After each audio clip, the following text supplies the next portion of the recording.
Congress BRS MIM పార్టీలు కలిసి కుట్రలు పన్ని ఇవాళ భారతీయ జనతా పార్టీని అడ్డుకోవాలని చూస్తున్నటువంటి తరుణంలో వారి చెడ్డ సూచనలు సలహాలతోని ఇవాళ మేము కూడా మీ వెనకాల భారతీయ జనతా పార్టీ రాష్ట్ర శాఖ ఉంది, మీరు ఏ నిర్ణయమైనా తీసుకోండి, మేము మీ వెనకాల ఉంటామని చెప్పి వారైతే ప్రోత్సహించారో దాన్ని స్వీకరించి మేము అగ్రెసివ్గా ఆర్పార్ ఏమన్నా కానీ అని చెప్పి ధైర్యంగా మేమందరం కలిసి రాష్ట్ర నాయకత్వం జిల్లా నాయకత్వం అందరం కలిసి ఒక సమిష్టి నిర్ణయంతో ఈరోజు అగ్రెసివ్గా ముందుకు పోవడంతోనే ఇలా BRS party Congress party MIM పార్టీలు తోక ముడిచి పారిపోయిన విషయం వాస్తవం.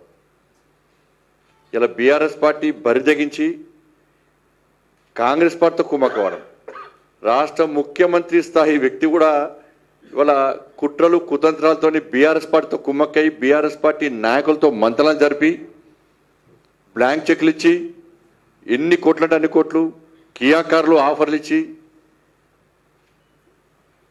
మేయర్ వాళ్లకు డిప్యూటీ మేయర్ వీళ్ళకని చెప్పి ఒప్పందాలు కుదుర్చుకున్న సందర్భంలో బీఆర్ఎస్ పార్టీ అగ్రనాయకత్వం చెంప చెల్లుమనే విధంగా బీఆర్ఎస్ పార్టీ కార్పొరేటర్లు స్వతహా నిర్ణయించుకున్నారు. బీఆర్ఎస్ పార్టీ అగ్రనాయకత్వం బీఆర్ఎస్ పార్టీ మీటింగ్లో మనం కాంగ్రెస్తో కలిసిపోతున్నాం, ఇది హైకమాండ్ నిర్ణయం, మీరందరూ కాంగ్రెస్ పార్టీకి ఓటే అని చెప్పి బీఆర్ఎస్ పార్టీ నాయకులు బీఆర్ఎస్ పార్టీ కార్పొరేటర్లకు చెప్తున్న సందర్భంలో బీఆర్ఎస్ పార్టీ కార్పొరేటర్లు దాన్ని తిరస్కరించి మాకు భారతీయ జనతా పార్టీ ముఖ్యము, ప్రజలు భారతీయ జనతా పార్టీని ఆశీర్వదించారు, ప్రజాస్వామ్యంలో అటువంటి పార్టీని మనం ప్రోత్సహించాలి, ప్రజా తీర్పును వ్యతిరేకించే పరిస్థితి లేదు, ప్రజలు తిరగబడతారని చెప్పి వారిని ధిక్కరించి వాళ్ళే స్వచ్ఛందంగా నీతిగా నిజాయితీగా వాళ్ళ మా దగ్గరకు వచ్చి మాకు బీఆర్ఎస్ పార్టీతో సంబంధం లేదు, అధినాయకత్వంతో సంబంధం లేదు, మేమే మీకు అవసరం వస్తే మేము సపోర్ట్ చేస్తామని చెప్పి వారు ముందుకు వచ్చారు.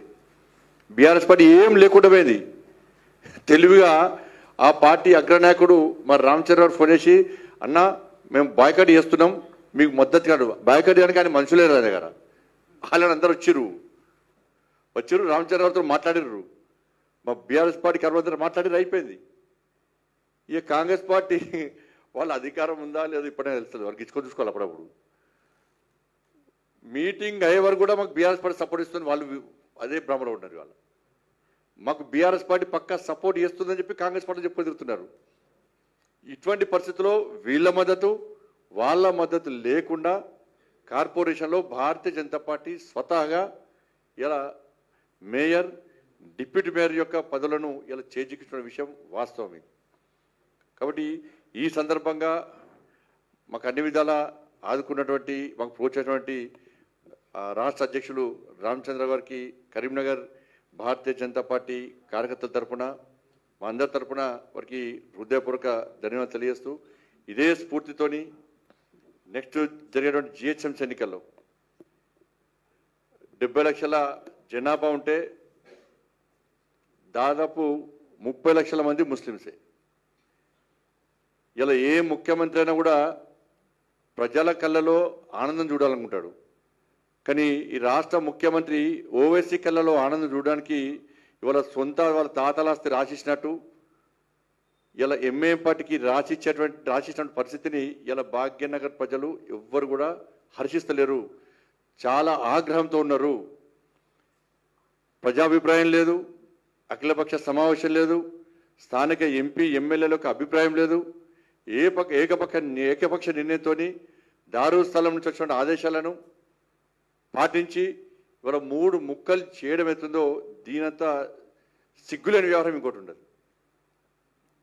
తెలంగాణ రాష్ట్ర వ్యాప్తంగా ఎంఐఎం పార్టీ సపోర్ట్తోని బీఆర్ఎస్ పార్టీ సపోర్ట్తోని ఇవాళ వీళ్ళు ముగ్గురు ఒకటై భారతీయ జనతా పార్టీని అడ్డుకునే ప్రయత్నం చేసేది. వాళ్ళు దానికి కరీంనగరే నిదర్శనం. కానీ ఈ 3 ముక్కలు ఎందుకు చేసిండో ఇప్పటికీ రాష్ట్ర ముఖ్యమంత్రి ఇప్పుడు కూడా చెప్తలేడు, ఎవరి కోసం చేసిండో స్పష్టమైంది అది. కాబట్టి జిహెచ్ఎంసీ ఎన్నికల్లో భారతీయ జనతా పార్టీకి అనుకూలమైన వాతావరణం ఉంది. పోయినసారి మేము పొరపాటు చేసినాం, ఈసారి ఎట్టి బస్సులో రామచంద్ర గారి నేతృత్వంలో జరిగిన ఎన్నికల్లో తప్పకుండా ఈ భాగ్యనగర్ గడ్డ మీద జిహెచ్ఎంసీ మీద కాశాప్ గంట ఎగిరేస్తామని చెప్పి ఒక లక్ష్యంతో ఒక ఆలోచనతో భాగ్యనగర్ ప్రజలందరూ ఓటు బ్యాంక్గా మారింది. కాబట్టి దానికి భయపడే ఓట్లను చీల్చడానికి హిందూ సమాజాన్ని చీల్చడానికి ఈరోజు ఇలా రేవంత్ రెడ్డి సర్కార్ ఏ విధంగా కుట్రలు పడిందో ఇలా ప్రజలు గమనించాల్సిన అవసరం ఉంది. ఇలా 1.5 కోటి జనాభా ఉంది ముంబై, 40,000 కోట్ల బడ్జెట్, దాన్ని విభజించలే. 2 కోట్ల జనాభా ఉంది ఢిల్లీ, 16,000 కోట్ల బడ్జెట్, దాన్ని చీల్చలే, విభజించలే. ఇలా చెన్నైకి సంబంధించి కూడా 80 లక్షల జనాభా ఉంది, 10,000 కోట్ల బడ్జెట్ ఉన్నది, దాన్ని చీల్చలే, విభజించలే. ఇలా 2012లో షీలా దీక్షిత్ ఉన్నప్పుడు ఢిల్లీని 3 భాగాలుగా 3 కార్పొరేట్ చీల్చి విభజిస్తే 2022లో తిరిగి భారతీయ జనతా పార్టీ అన్ని విలీనం చేసింది.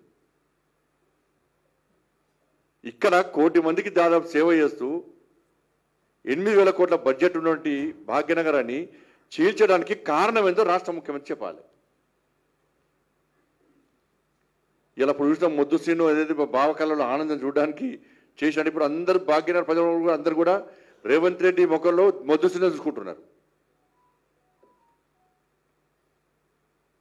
ఇంత నిస్సిగ్గుగా ఇలా కాంగ్రెస్ పార్టీ ప్రభుత్వం ఒక వర్గాన్ని కొమ్ముగేయడం, ఒక పార్టీ చేతిలో కీలుబొమ్మగా మారి అధికారాన్ని ఏ విధంగా చేజిక్కించుకోవాలి, అధికారాన్ని ఏ విధంగా కాపాడాలని చెప్పి అలా ఆలోచించేటువంటి పరిస్థితిలో ఉందంటే ఇలా ప్రజాస్వామ్యం ఏ విధంగా నిలబడుతుందో ఒక్కసారి భాగ్యనగర ప్రజలు ఆలోచించాలి. అడుగుతారు, పక్క అడుగుతారు. నేను చెప్తున్నా, ఈ సందర్భంగా చెప్తున్నా, మేము ఎట్టి పరిస్థితుల్లో తెలంగాణ రాష్ట్రంలోని ప్రతి భారతీయ జనతా పార్టీ కార్యకర్త ఇవాళ భాగ్యనగర్లో రామచంద్ర గారి నేతృత్వంలో గల్లీ గల్లీ తిరిగి ఇలా ప్రజల్లో కూడా చైతన్యం కలిగిస్తాం. చెప్పాలి కాంగ్రెస్ పార్టీ ఇలా భాగ్యనగర్ ప్రజలు ప్రశ్నించాలి. 2,500 రూపాయలు ఎంతమంది మహిళలకు ఇచ్చినవి ఇవాళ భాగ్యనగర్లో? 4,000 రూపాయలు ఎంతమంది తాతమ్మలకి ఇచ్చినావు, అమ్మమ్మలకి ఇచ్చినావు? ఇవాళ ఎంతమందికి తులం బంగారం ఇచ్చినావు? ఎంతమందికి స్కూటీలు ఇచ్చినావు? ఎంతమందికి ఉద్యోగాలు ఇచ్చినావు? 2 సంవత్సరాల్లో కనీసం భాగ్యనగర్లో ఈ జిహెచ్ఎంసీ పరిధిలో కానీ చుట్టుపక్కల జిల్లాలో ఒక్క తట్ట మొరం పోసిన దాఖలాలు.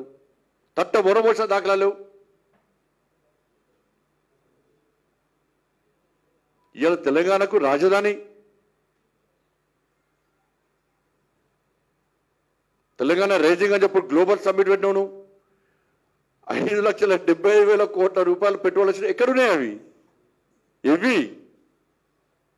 5,70,000 కోట్ల పెట్టుబడులు ఎక్కడున్నాయి? ఒక్క యూనిట్ అన్న ప్రారంభించినవా? ఒక్కరికైనా ఉద్యోగం ఇచ్చినవా? కనీసం దాని ద్వారా అందాల పూట్ల ఖర్చు పెట్టే పైసలు కూడా రాలే.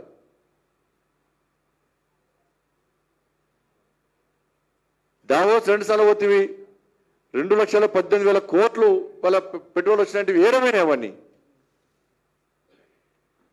ఏమి? ఇవన్నీ ఎంతమందికి ఉద్యోగాలు ఇచ్చినావు? ఎన్ని పెట్టుబడులు వచ్చినావు? ఎన్ని యూనిట్లు ప్రారంభించినావు? ఇవాళ ఢిల్లీ పోయి ఢిల్లీకి మూటలపై చెప్పి ఇలా కాంగ్రెస్ పార్టీ తెలంగాణ రాష్ట్రంలో సంపాదించిన పెట్టుబడులన్నీ కూడా ఇలా ఏఐసిసి భవన్లోకి పెట్టి ఈ దేశంలో కాంగ్రెస్ పార్టీని పెంచి పోషించడానికి తెలంగాణ రాష్ట్రం యొక్క ఆదాయాన్ని పెట్టుబడి పెడుతున్నారు కాంగ్రెస్ పార్టీ.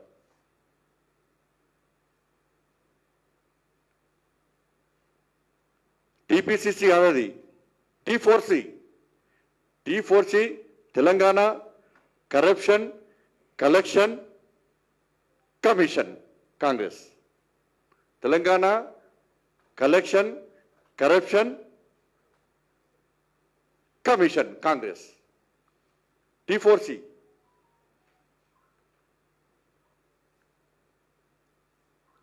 ఇలా అందుకే ఎట్టి పరిస్థితుల్లో ఈ జిహెచ్ఎంసీ ఎన్నికల్లో అందరం కలిసి ఇలా కాంగ్రెస్ పార్టీ మెడల్ వంశం ఎట్టి పరిస్థితుల్లో రామచంద్ర గారి నేతృత్వంలో ఆల్రెడీ వారు ఇవాళ కూర్చున్నారు, వారు ప్లాన్ చేశారు. వారిచ్చే ప్లాన్ను అందరం కలిసి దాన్ని అమలు చేసే ప్రయత్నం చేస్తాం.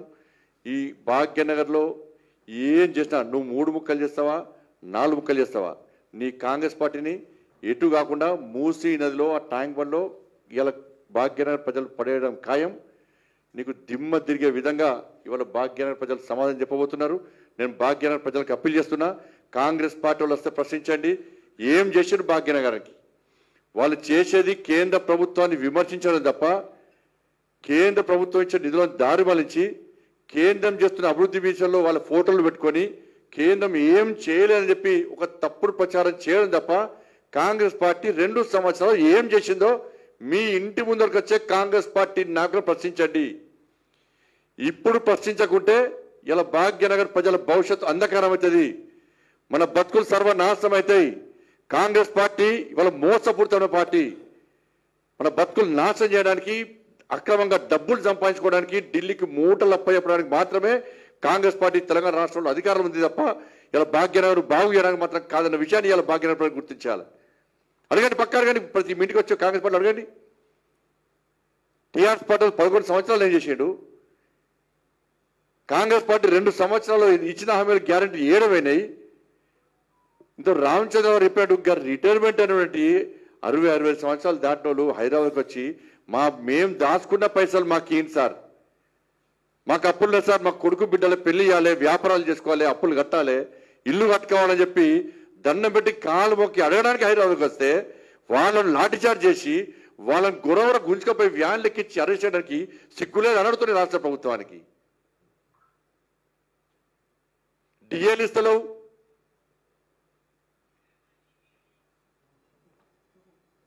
Fee reimbursement ఇస్తలేవు, Aarogyasri అటేమికింది. ఇలా ఎగ్జామ్స్ వస్తున్నాయి, ఎగ్జామ్స్ స్టార్ట్ అవుతున్నాయి. ఇలా యాజమాన్యాలు పిల్లలకు హాల్ టికెట్లు ఇస్తలేరు, వాళ్ళకు స్కూల్ అమ్ముతా ఉంటే వాళ్ళకి పైసలు శాలరీస్ ఇచ్చపరచలేదు, ఇల్లు కిరాగట్టపరచలేదు, లోన్లను చెల్లించపరచలేదు. ఇన్ని సమస్యలు ఉంటే ఢిల్లీ పోయట సన్మానం చేసుకున్నా ఢిల్లీ పోయి. మరి రాహుల్ గాంధీ అడగాలి కదా, మరి బీసీ డిక్లరేషన్ ఏమైంది, ఎస్సీ డిక్లరేషన్ ఏమైంది, మీరు ఇస్తాన ఉద్యోగాలు ఏమైనాయి, 6 గ్యారెంటీలు ఏమైనాయి, గాడిది గుడ్డు చూపెట్టరు కదా. ఇవాళ ఏ గుడ్డు ఏ ముఖం చూపెట్టుకొని ప్రజలు ఓట్లాడతారు? ఇవాళ కేవలం కరప్షన్. మేము చెప్తున్నాం ఇవాళ ఎట్టి బస్సులో ఇదే రామచంద్ర గారి నేతృత్వంలో ఈ కాంగ్రెస్ పార్టీకి సంబంధించిన మంత్రులు మీ బండారం అంతా చిట్టా మా దగ్గర ఉంది, 100% చిట్టా ఉంది, ఇంకా తీస్తున్నాం. ఇలా కాంగ్రెస్ పార్టీకి సంబంధించిన ప్రభుత్వానికి సంబంధించిన మంత్రులు పడుతున్న అవినీతి సంబంధించి అన్ని ఆధారాలు సేకరించినాం, ఇంకా సేకరిస్తున్నాం, పక్కా సేకరిస్తున్నాం. వీళ్లకు కొంతమంది ఐఏఎస్ అధికారులు వీళ్ళకి చెంచాగిరి చేస్తూ మధ్యవర్తిత్వం వహిస్తూ వాడు సంపాదించుకుంటూ వీళ్ళకు ఆదాయాలను కూర్చిపెడుతూ ఏ విధంగా అక్రమాలు పడిపోతాడో వాళ్ళ రిపోర్ట్ కూడా ఉంది, వాళ్ళ రిపోర్ట్ కూడా మన దగ్గర ఉంది. పక్కా ఒక్కొక్క మంత్రికి వ్యతిరేకంగా పక్కా ఆందోళన చేపడతాం. మేము వాళ్ళ నియోజకవర్గాలు తిరగకుండా చేస్తాం, వాళ్ళ ఇండ్లను ముట్టడిస్తాం, వాళ్ళ కార్యాలయాలను ముట్టడిస్తాం, వాళ్ళ అవినీతి బండారం అంతా కూడా సమయం చూస్తున్నాం.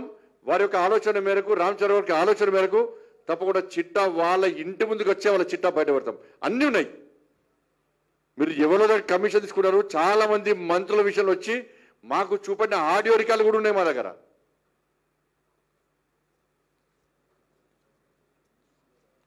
ఐఏఎస్ అధికారులు చెప్తున్నాం, గుర్తుంచుకోండి, 2047 వరకు వికసిత్ భారత్ పూర్తి నెరవేరే వరకు ఈ దేశంలో నరేంద్ర మోడీ గారి ప్రభుత్వం అధికారంలో ఉంటుంది. 2029లో ఈ దేశంలో ఏ రాష్ట్రంలో కాంగ్రెస్ పార్టీ అధికారంలో ఉండదు. అటువంటి అద్భుత భారతదేశాన్ని దేశ ప్రజలకు నరేంద్ర మోడీ గారి ప్రభుత్వం, భారతీయ జనతా పార్టీ చూపెట్టబోతున్నది. ఈ ప్రభుత్వం శాశ్వతం కాదు, కానీ కేంద్రంలో నరేంద్ర మోడీ ప్రభుత్వం శాశ్వతం. రాసి పెట్టుకోండి, దీన్ని గుర్తుంచుకోండి. మంత్రులకు మళ్ళీ చెప్తున్నాను, మీరు ఇదే విధంగా మంత్రి పదవులు అడ్డు పెట్టుకొని బరి తెగించి భారతీయ జనతా పార్టీని అడ్డుకునే ప్రయత్నం చేస్తే, మీకు అక్రమంగా సంపాదించిన పైసలను పెట్టుబడులకు పెట్టి మమ్మల్ని అడ్డుకునే ప్రయత్నం చేస్తే మీ బండారం అంతా పక్క బెడ. మాకు ఏం పర్లేదు. మొన్న మున్సిపల్ ఎన్నికల్లో మా కార్యకర్తలను, మా నాయకులను ఏ విధంగా ఇబ్బంది పెట్టినో, చాలా మున్సిపాలిటీస్లో ఇవాళ రాకుండా అడ్డుకునే ప్రయత్నం చేసినో మిమ్మల్ని వదిలిపెట్టే ప్రసక్తి లేదు. మీ మెడల్ వంచం, మీ అహంకారాన్ని తీస్తాం, మీ అక్రమాలను కూడా అన్ని బయట పెడతాం. పక్క తస్మాత్ జాగ్రత్త అని చెప్పి సందర్భంగా హెచ్చరిస్తూ ఇలా భాగ్యనగర్ ప్రజలందరూ కూడా జాగ్రత్తగా ఉండండి. దొంగ వేషాలు వేసి దొంగ మాటలు చెప్పి మిమ్మల్ని మోసం చేసే ప్రయత్నం చేస్తున్నారు. ఇవాళ భాగ్యనగర్ అభివృద్ధి చెందాలంటే ఇవాళ నరేంద్ర మోడీ గారి ప్రభుత్వమే శరణ్యం.